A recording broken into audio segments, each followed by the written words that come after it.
una sa lahat. Paliko ang motorsiklong yan sa kabilang kalsada sa Kasiguran, Sorsogon. Nasa gitna na siya ng kalsada nang biglang mahagip siya ng isa pang humarurot na motorsiklo. Sa tindi ng salpukan, tumilapon ang dalawang rider. Ang isa sa kanila, tumama pa sa concrete barrier. Ang sinapit ng mga rider at iba pang detalye sa balitang yan, abangan maya-maya lang.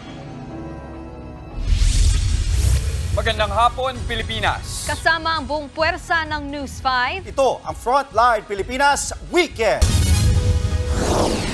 Ina sa Quezon, pinagampas ng pala sa ulo ng sarili niyang anak habang natutulog, patay.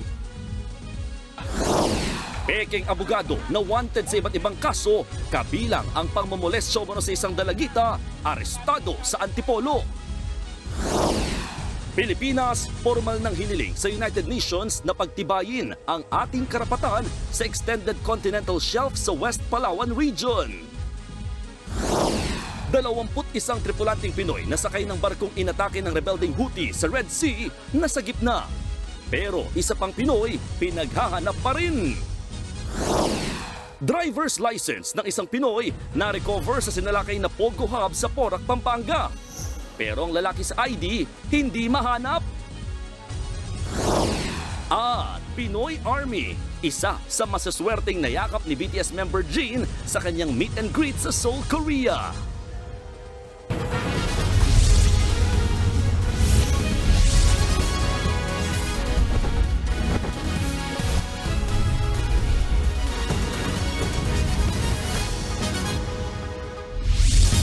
Formal ng hiniling ng Pilipinas sa United Nations na ipagtibay ang ating karapatan sa iba pang bahagi ng West Philippine Sea, partikular sa Extended Continental Shelf sa kanlurang bahagi ng Palawan.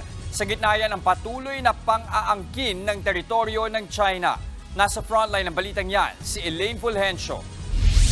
Gumawa na ng hakbang ang gobyerno ng Pilipinas para mapagtibay ang ating karapatan sa ibang bahagi ng West Philippine Sea. Personal na nagtungo sa United Nations Commission on the Limits of the Continental Shelf ang ilang opisyal ng Department of Foreign Affairs. Kasama riyan si DFA Assistant Secretary for Maritime and Ocean Affairs, Marshal Luis Alferez. Ayon sa DFA, formal nilang sinumite ang mga impormasyon sa UN para irehistro ang karapatan ng Pilipinas sa Extended Continental Shelf sa West Palawan Region na nasa West Philippine Sea. Ginamit ng Pilipinas ang Article 76 ng UN Convention on the Law of the Sea o UNCLOS. Sa ilalim nito, may karapatan ng Pilipinas na itatag ang outer limits ng ating continental shelf.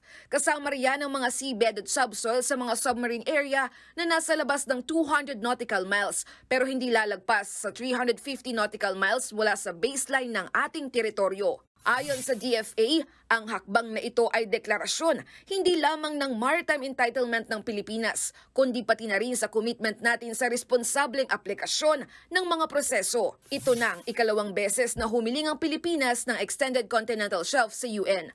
Una ay noong April 2009 para sa Philippine Rice. 2012 nang ipagtibay ito ng UN kaya nadagdagan ng 135,507 square kilometers ang ating seabed area.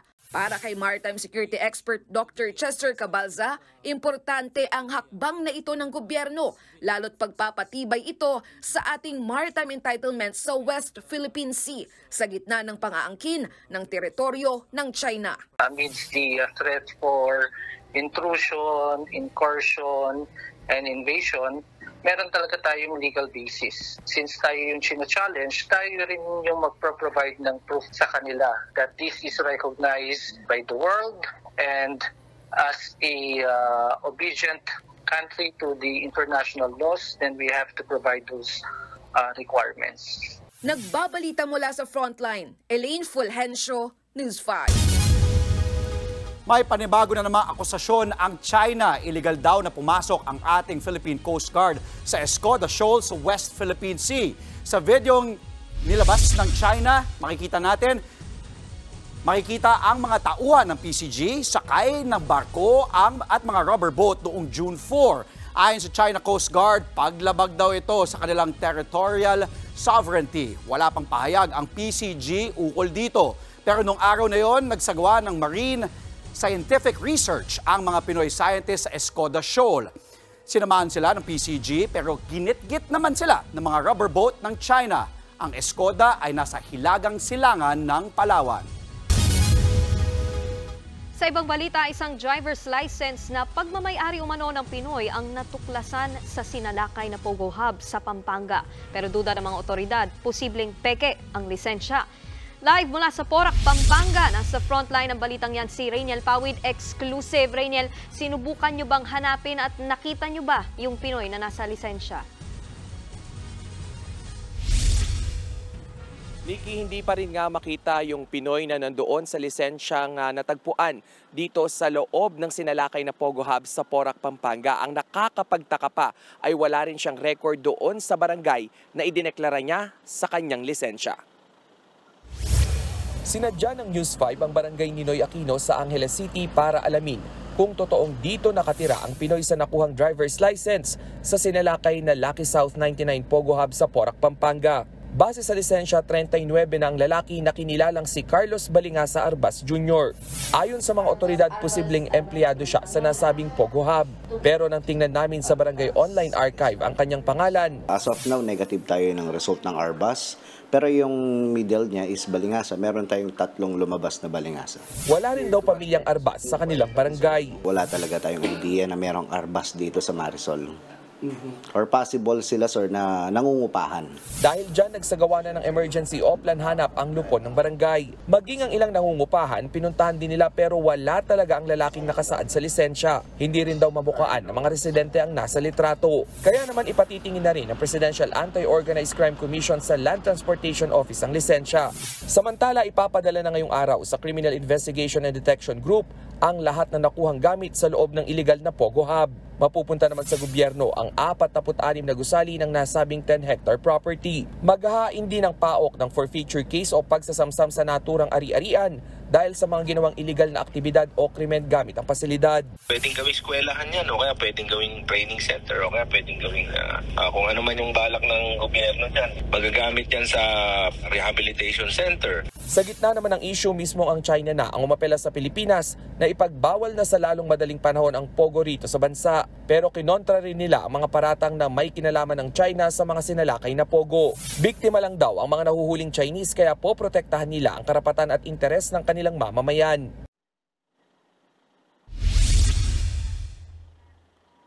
Nikki, kahit tapos na nga yung search operation o yung mismong search operation sa loob ng na-raid na Pogo, ay tuloy-tuloy naman yung pagbabantay ng mga otoridad dito sa iba't ibang gates nitong Pogo Hub compound dahil nga para hindi raw masalakay o mapasok pa ng iba at hindi rin makontaminate yung mga ebidensya doon pa sa loob.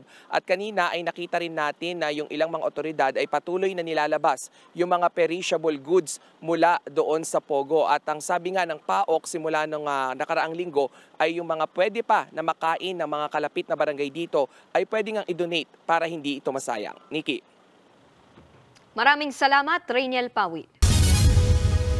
Balita naman sa probinsya, patay matapos paghahampasin ng pala ang ulo ng isang babae sa Sariaya, Quezon. Ang itinuturong sospek sa krimen, sarili niyang anak. Nasa frontline ng balitang yan, si Rainiel Pawid. Basag ang ulo at halos maligo sa sariling dugo ang babaeng ito. Ang biktimang si Mercy, 49 na taong gulang, pinatay umano ng kanyang sariling anak. Ayon sa pulisya, pinasok ni Alias Jr. ang kwarto ng biktima sa kanilang bahay sa Barangay Sampaloc 1 sa Sariaya, Quezon kahapon. Gamit ang pala, pinaghahampas ng 27 taong gulang na sospek sa ulo ang kanyang natutulog na ina. Isinugod pa ng kanyang mga kamag-anak sa ospital ang biktima, ngunit idineklara rin itong dead on arrival. Agad namang nahuli ng mga barangay tanod si Alias Jr. Na-turn over na rin nila ang sospek sa himpilan ng Sariaya Police kung saan siya kasalukuyang nakakulong.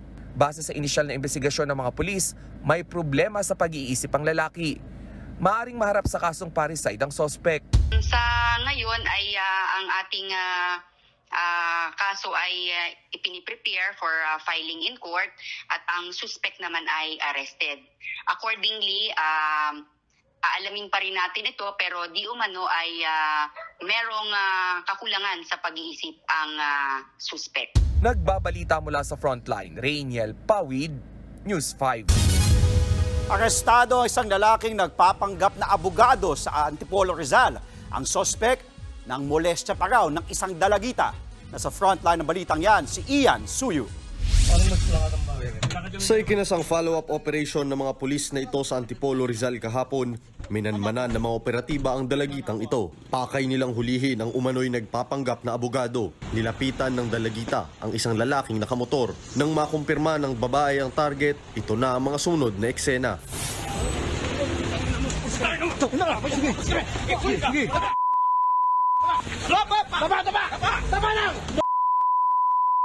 Agad na pinadapa ng mga pulis ang suspect at pinusasan.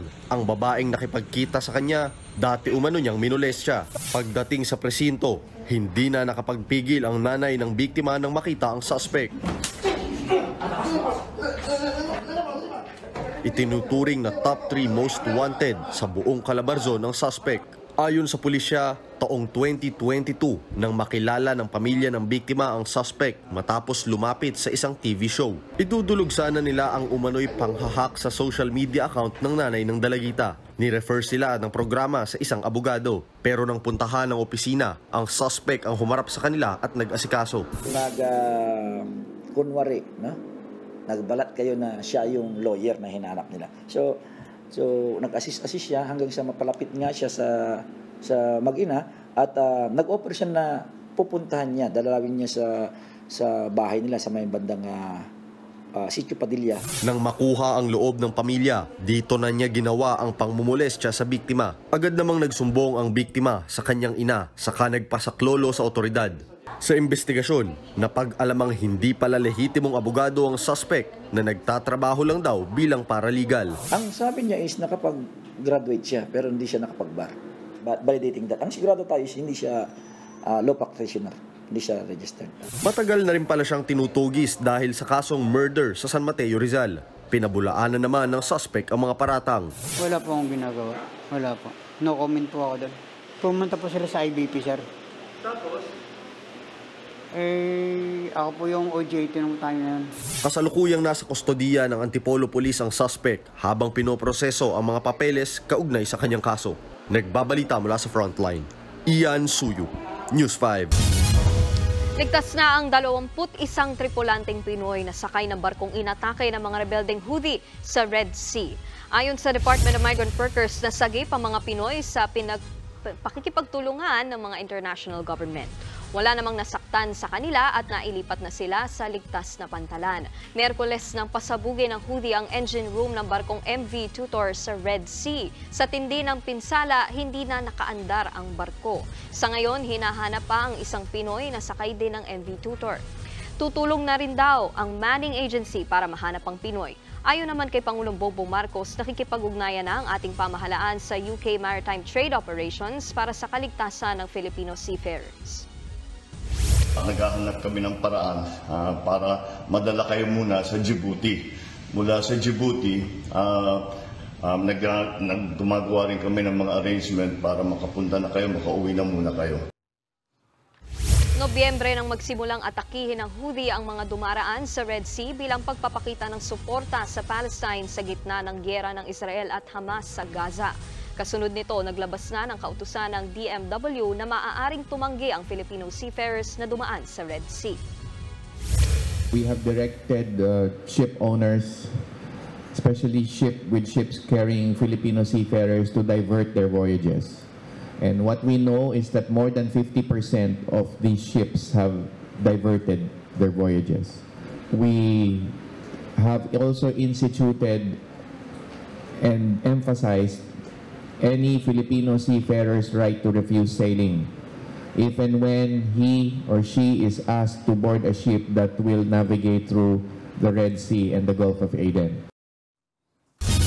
Samantala, may nakaambang taas presyo sa mga produktong petrolyo simula sa Martes.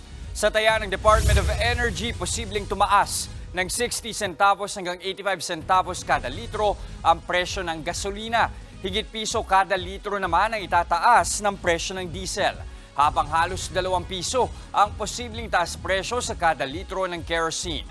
Ilan sa mga dahilan ng nakaambang oil price hike ay ang pagtaas ng demandang langis at ang pagbaba ng supply ng krudo sa Amerika.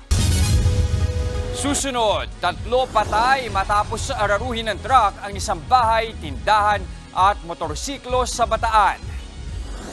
Salpukan ng 2 motorsiklo sa Sorsogon, sapul sa CCTV. At Kim Chu nagpaalam na sa kanyang karakter bilang Secretary Kim. Lahat ng yan sa pagbabalik ng Frontline Pilipinas Weekend.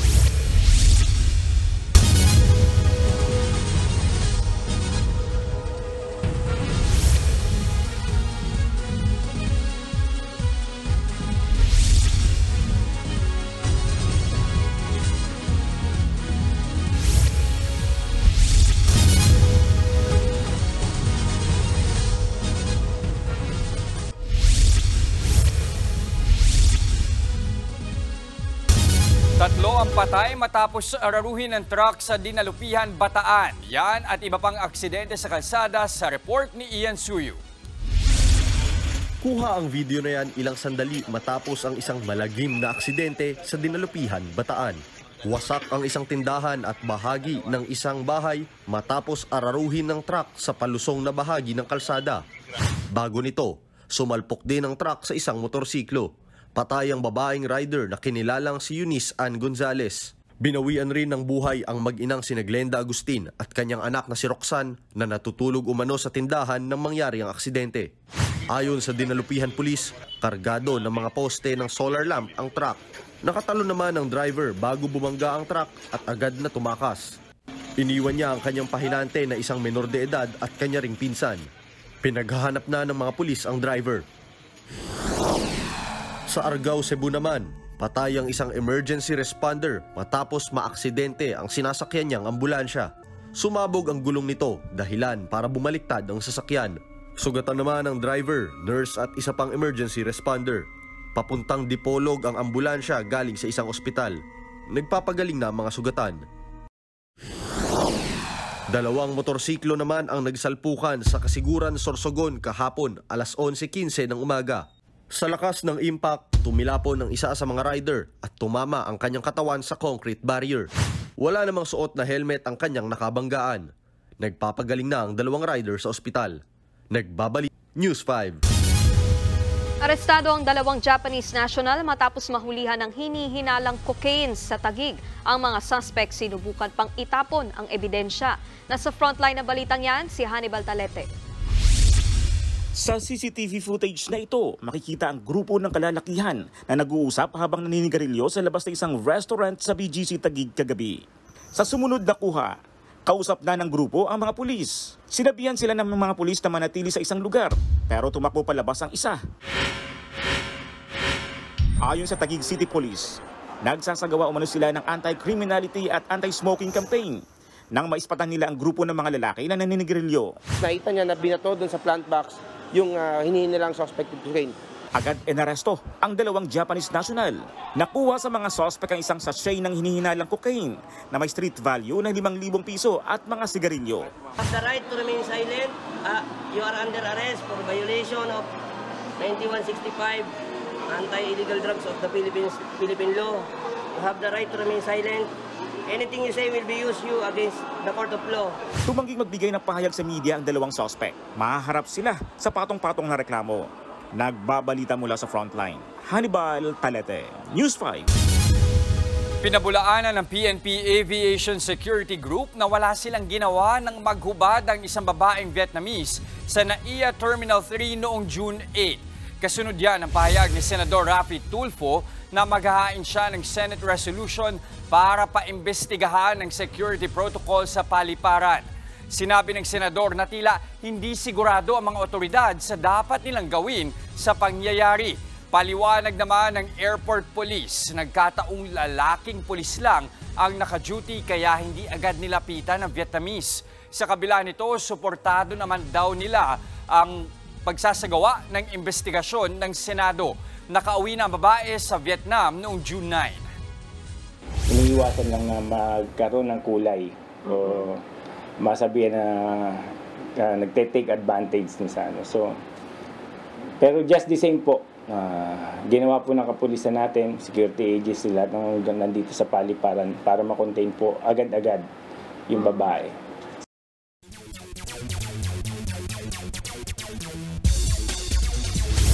Sa wakas, nakasungkit na ng panalo ang Dallas Mavericks sa 2024 NBA Finals. Matagumpay na nadepensa ng Mavs ang kanilang home court sa Game 4 kontra sa Boston Celtics 122-84. Inakita ng Dallas na hindi pa sila tumitiklop sa serye kahit pa isang panalo na lamang ang kailangan ng Celtics. Nanguna muli si Luka Doncic na nagtala ng 29 points, 5 rebounds at 5 assists. 21 points naman ang dinagdag ni Kyrie Irving. Kahit pa natambakan ng Celtics sa Game 4, hawak pa rin nila ang 3-1 lead sa serye. At susubukan nilang tapusin ng Mavs at kunin ang kampyonato sa kanilang home floor sa Game 5 sa Martes. Mula NBA Finals, PBA Finals man tayo mga kapatid. Isang panalo na lamang ang kailangan ng Meralco Bolts para makamit ang unang kampyonato nito sa PBA. Nakuha ng Bolts ang importanteng panalo sa Game 5 ng Philippine Cup Finals kontra sa San Miguel Beermen 92-88 sa Smart Araneta Coliseum.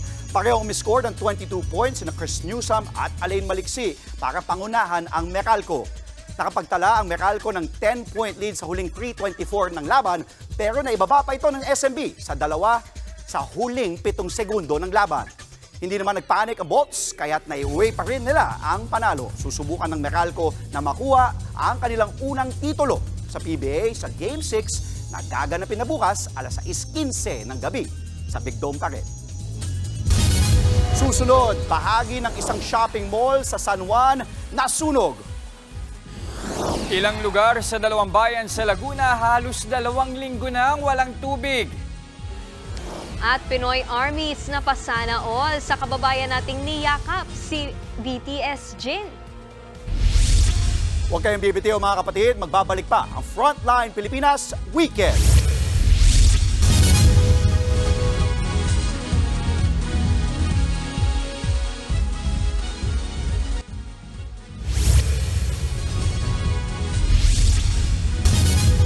Sumiklab ang sunog sa loob ng isang shopping mall sa San Juan City. Nagsimulang kumalat ang apoy sa mga stall sa ground floor kaninang alas 8:15 ng umaga. Rumesponde naman ang mga gwardya at agad binombahan ng tubig ang apoy. Kalaunay dumating ang mga bumbero at agad na apula ang sunog. Wala namang naiulat na nasaktan. Inaalam pa ang sanhi ng sunog at halaga ng pinsala. Ilang linggo nang walang tubig sa dalawang bayan sa Laguna. Kaya naman inireklamo na nila ang kanilang water service provider. Nasa frontline ng balitang yan si Elaine Fulgencio. Hele-helerang timba at galon ang makikita sa mga gilid ng kalsada sa barangay Tuntungin Puto sa Los Baños, Laguna. Katabi ng mga itong mga residenteng naghihintay ng rasyon ng tubig. Kalbaryo para sa mga apektadong residente ang kawalan ng tubig sa kanilang lugar na halos 2 linggo na. Nagtitipid kami. Yung panghugas namin plato, lalagyan namin sa timba, pang-CR. Ganon ginagawa namin ngayon. Ang hirap ngayon dito sa amin. Maging ang mga negosyo, apektado na rin gaya na lang ng water refilling station ni Larry. Pagkatapos ng bagyo hanggang ngayon apektado eh. Wala naman improvement. Wala nang assurance in the sense. Wala na eh. Paulit-ulit lang eh. From bagyo hanggang ngayon, di customer ko zero. Ayon sa lokal na pamahalaan ng Los Baños, nakipagpulong na sila sa pamunuan ng Laguna Water District Aquatech Resources Corporation o LARC para ayusin ang problema sa tubig. Meron silang tinatawag na minimum charges such that even if you are not going to reach that minimum level, you are still going to pay a certain amount. So now, they are not going to implement that scheme. Pero wisyo rin para sa mga residente sa Bay Laguna ang kawalan ng tubig. Sa 15 barangay, 13 rito ang nakararanas ng kawalan ng tubig. Si Nanay Lorna naantala ang paglalaba dahil sa kakaunting tubig na lumalabas sa kanilang gripo. Ang pinagtataka pa niya, bakit tumaas pa rin ang kanilang water bill? Mahina talaga, ma'am. Tapos, hanggang maghapon yon, nagtaka kami kasi 680. Hindi namin alam. Nakipagpulong na rin ang Baye LGU sa LARC para tugunan ng problema. Pero naghain na ng reklamo sa Local Water Utilities Administration ng Bayan ng Bae at Los Baños laban sa LARC. Sinubukan ng News 5 na kunan ng pahayagang pamunuan ng LARC pero wala pa silang tugon. Sa isang pahayag naman na ipinadala ng Manila Water Philippine Ventures na siyang bagong mga ngasiwa sa operasyon ng LARC, masusi raw nilang sinusuri ang mga issue para makabuo ng plano para mapaganda ang serbisyo. Humihingi rin sila ng paumanhin sa mga customer ng LARC. Nagbabalita mula sa Frontline, Elaine Fulgencio, News 5. Nanawagan ng Department of Health sa publiko na mag-ingat dahil sa tumataas na namang kaso ng dengue. Ayon sa Department of Health, mahigit 5,000 kaso ng dengue ang naitala sa nakalipas na buwan. Kabilang sa mga lugar na may mataas na kaso ay ang Cordillera, Ilocos, Zamboanga Peninsula, Cagayan Valley, Caraga, Mimaropa at Northern Mindanao. Binabantayan din ng ahensya ang ilang rehiyon tulad ng Metro Manila, Calabarzon at Central Luzon na nakapagtala ng mataas na dengue cases sa mga nakalipas na taon. Urbanized na, mas maraming tao na yung nag-iipon ng water. There are more potential breeding sites for the mosquitoes na sa mga highly urbanized areas na yun. Anywhere na may makita silang hindi gumagalaw na tubig, pwede nilang pangitlogan yun.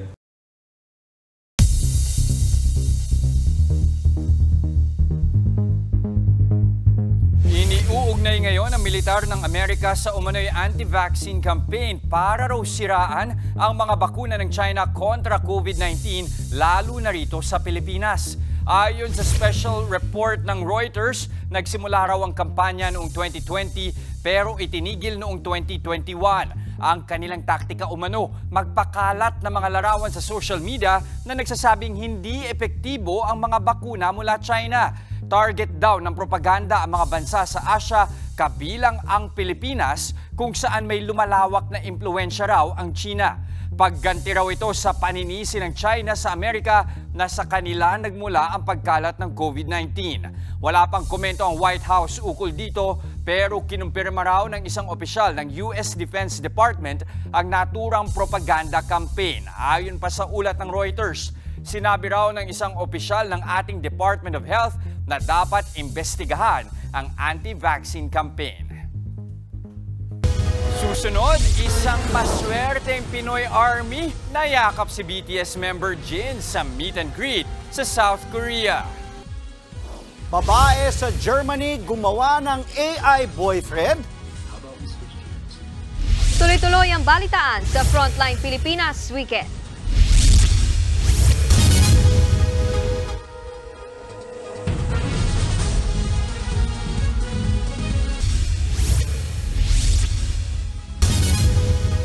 Ngayong Pride Month, marami sa mga nasa LGBTQIA+ community ang nakararanas pa rin ng diskriminasyon. Marami rin ang nalilito sa iba't ibang sektor sa loob ng komunidad. At para bigyang linaw yan, narito ang report ni Bea de Guzman. LGBTQIA+. Kabisado mo ba ang lahat ng letra? QIA? Queer? IA, I'm not actually super sure. Wala akong idea. Queer, then intersex, then asexual. Doon tayo sa mga letrang hindi madalas na pag-uusapan. Ang QIA o queer, intersex at asexual. Bigyan natin sila ng mukha. Si Jeff Kagandahan, 43 taong gulang, ay pinanganak na intersex o may hindi malinaw na physical sex characteristics. Nasa 1.7% ng populasyon ng buong mundo ang may ganitong kondisyon. Assigned female at birth si Jeff hanggang sa may maranasan siyang mga pagbabago sa kanyang katawan. During puberty, medyo mas doon nag-develop yung masculinity, yung sex characteristics. At I produce more male hormones naturally. Dahil sa pagiging kakaiba, maraming beses daw siyang nakaranas ng diskriminasyon. Lagi ako nasisigawan pag gagamit ako ng restroom. You need to fit dun sa gender identity na female, yung feminine ka. So kahit ayaw mo, kahit wala kang dibdib, kailangan magwe-wear ka ng bra. Nagdesisyon si Jeff na ipabago ang kanyang first name at sex marker. Si Jeff ang kauna-unahang intersex sa Pilipinas na pinayagan ng Korte Supremang gawin ito. Isinusulong niya ngayon ang Kagandahan Bill na naglalayong mapadali ang pagpapalit ng pangalan at sex marker sa Pilipinas. Si Leah Arorong naman, 22 taong gulang, ay isang asexual. Asexual o ace ang tawag sa mga taong bihira o hindi nakakaramdam ng sexual desire. For some reason, hindi ko bet or parang ayoko or doon ako napaisip na, oh my God, is there something wrong with me? Or like, am I broken in some way? Volunteer si Leah ng Aromantic and Asexual Support PH. Hanggang ngayon, kulang pa rin sa pagkilala sa mga ace, hindi lang sa lipunan, kundi maging sa LGBTQIA+ community mismo.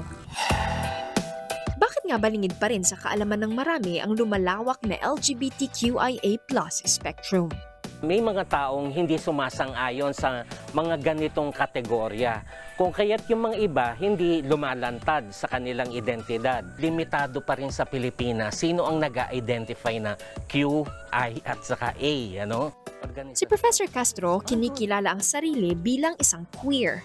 Pag sinasabing queer, ayaw nila kasing magpakahon sa isang klase ng identidad. Ano? So ang mga tao nag-a-assert ng kani-kanyang klase ng identidad. Dito natin natututunan ng iba't ibang klase ng mga paniniwala. Hanggang ngayon, ipinaglalaban pa rin ng LGBTQIA+ community na magkaroon ng batas laban sa diskriminasyon. Pero habang wala pa nito, hiling pa nila ay bukas na isipan at respetong nagsisimula sa pagkilala sa kanilang pagkatao. Bea de Guzman, News 5.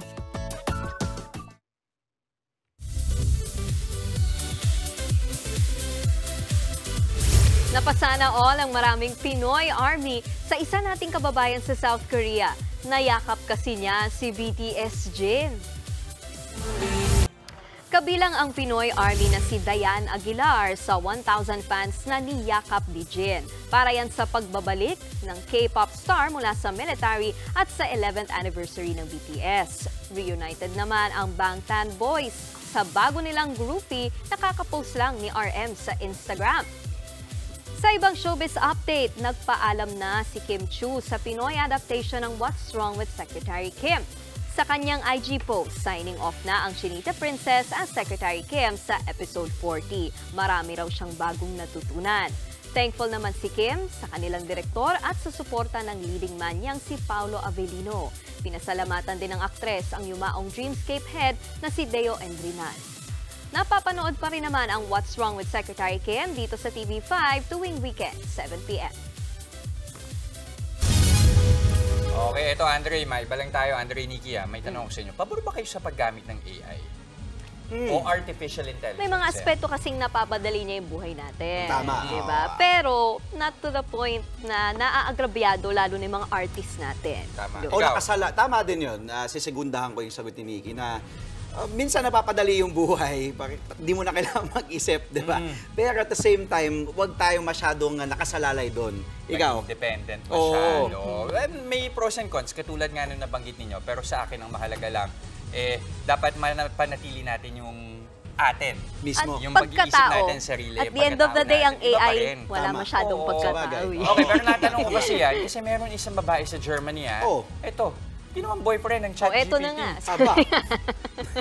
How about I serenade you with a little tune? Clear's throat. You are my sunshine, my only sunshine. You make me happy when skies are gray. Sa video na in-upload ni Janine Dorflinger, tila nakikipagharutan ng AI na pinangalanan niyang Dan. Naku, bukod sa nang harana, nagbitaw rin ito ng mga joke at bumigkas pa ng tula. Ayon sa uploader, pinrogram niya ang ChatGPT para magtunog na parang sarili niyang boyfriend. Ang ChatGPT ay isang chatbot na gumagamit ng AI para magaya ang pagsusulat o pananalita ng tao. Sobrahan naman yata. Parang ano lang ito lang yung mga pelikula dati eh. Parang medyo nakakatakot pagdating at some point. Pero anyway, ang sweet naman ni Dan, no? Oo, saka poetic. Yes. Kahit lyrics ng kanta lang yung binigkas niya. Hindi mo pa rin madedate eh. Hindi mo pa rin, di ba? Yun lang. No? Iba pa rin, iba pa rin. At yan ang mga impormasyong dapat ninyong malaman. Mga balita para sa may alam at may pakialam. Kami ang inyong makasangga sa Frontline Pilipinas Weekend.